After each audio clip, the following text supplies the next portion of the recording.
Ahmedabad air crash की black box report आने में अब 2-3 दिन से ज़्यादा नहीं लगेगा, लेकिन एक नई थ्योरी है जो मीडिया में चल रही है, जिसके बारे में चर्चा करना आवश्यक हो गया है और एक बार फिर से मीडिया में स्टोरीज़ ये आ रही हैं कि गलती पायलट्स की हो सकती है। आपको याद होगा कि क्रैश के तुरंत बाद कहा गया था कि पायलट्स ने गलती से जो फ्लैप होता है उसको अप कर दिया और शायद उस वजह से ये क्रैश हुआ। बाद में उसी थ्योरी को उन्हीं एनालिस्ट और एक्सपर्ट्स ने डिबंक कर दिया। लेकिन जो नई थ्योरी आई है वो ये है कि भई इस बार पायलट्स ने गलती से जो फ्यूल के स्विच होते हैं उनको ऑफ कर दिया।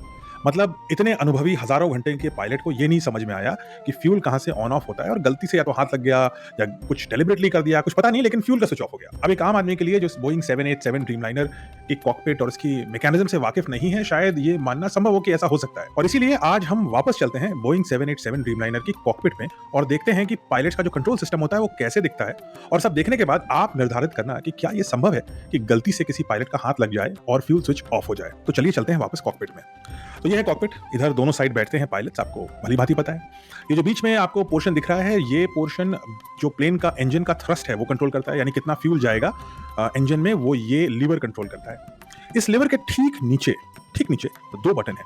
यही हैं फ्यूल स्विचेस और सारा माजरा इसी में है। तो चलिए इसको ज़ूम करते हैं। अब यहाँ आपको दिख रहे हैं 2 स्विचेस। इसके 2 पोजीशन है, कट ऑफ और रन। रन मतलब फ्यूल जाता रहेगा, कट ऑफ मतलब फ्यूल कट हो जाएगा। आप देख सकते हैं कि यहाँ पर 2 स्विच हैं। लेफ्ट इंजन के लिए अलग है, राइट इंजन के लिए अलग है। तो पहली बात तो ये हो गई।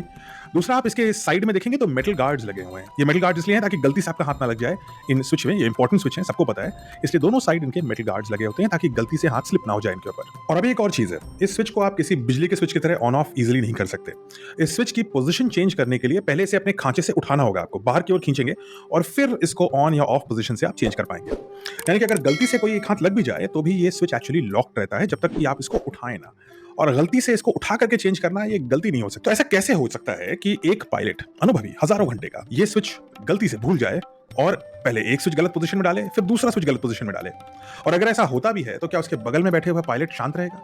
क्या उसको समझ में नहीं आएगा कि क्या गलत हो रहा है? तो जो दोनों पायलट्स हैं उनके बीच में कुछ ऐसी कॉन्वर्सेशन जरूर हुई होगी जहां एक पायलट दूसरे को ये बोलेगा कि तुमने गलती कर दी और इस गलती को सुधारने की कोशिश होगी।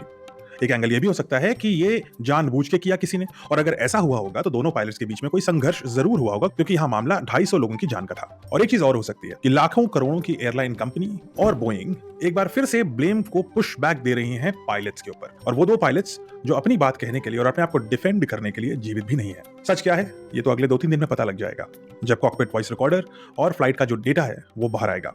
लेकिन उन 2 भारतीय पायलट्स को लगातार ब्लेम का शिकार बनाना एक आदत सी बनती जा रही है और इसके खिलाफ हमें अपनी जानकारी को सुदृढ़ रखना होगा, और इसीलिए ये वीडियो मैं आप तक लेके आया हूं। तो आपको क्या लगता है, क्या पायलट्स ने गलती से फ्लाइट का फ्यूल कंट्रोल सिस्टम ऑफ कर दिया या नहीं? मुझे बताइए कमेंट्स में।